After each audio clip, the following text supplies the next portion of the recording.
కవితక్క గారి నాయకత్వం వర్ధిల్లాలి వర్ధిల్లాలి. జై తెలంగాణ.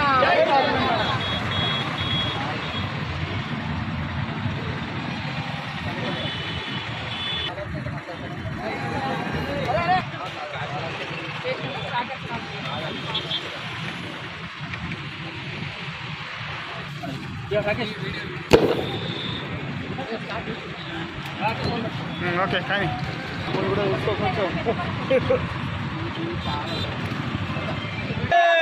జై జాగృతి. జై కవితక్క. జై కవితక్క. జై తెలంగాణ.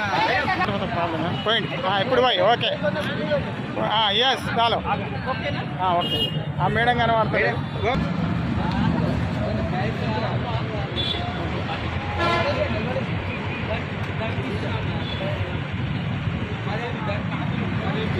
జై జాగృతి. జై జాగృతి.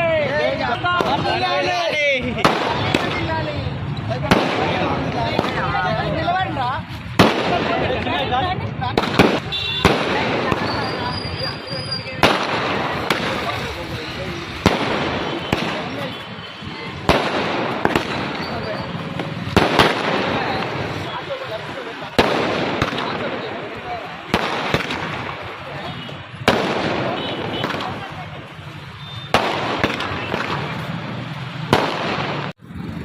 అందరికీ నమస్కారం. నా పేరు వెలిగే రవికుమార్, తెలంగాణ వరంగల్ డిస్టిక్ ఇన్ఛార్జ్ అండి.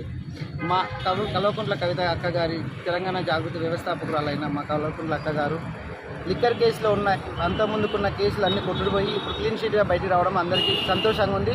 అందరికీ కూడా ఇప్పుడు చెప్పేది ఏంటంటే అక్క ముందుకు వచ్చింది. అక్క మీద ఒక చంద్రుడి మీద ఉన్న మచ్చ లాంటిది కూడా ఆ మచ్చ కూడా తొలగిపోయింది, క్లీన్గా వచ్చింది. కాబట్టి జర జాగ్రత్త.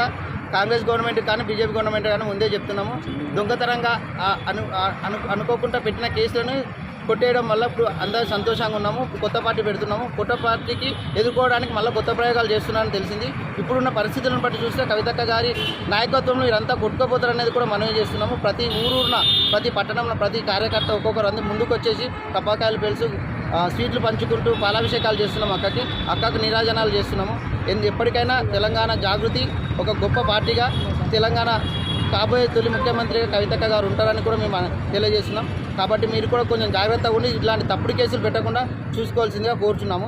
ఎందుకంటే కవితక్క లేడీ సింగం బయటకు వచ్చింది. ఇప్పుడు ఇంకా క్లీన్ షీట్గా ఉన్నది. ఇప్పుడు అక్కకు ఒక మచ్చ ఉండే ఎన్ని రోజులు, ఆ మచ్చ కూడా క్లియర్ అయింది. అందుకు చాలా సంతోషంగా అందరం ఉన్నాము. పండుగ సందర్భంగా ఉంది మాకు అందరికీ అని మేము తెలియజేసుకుంటాం.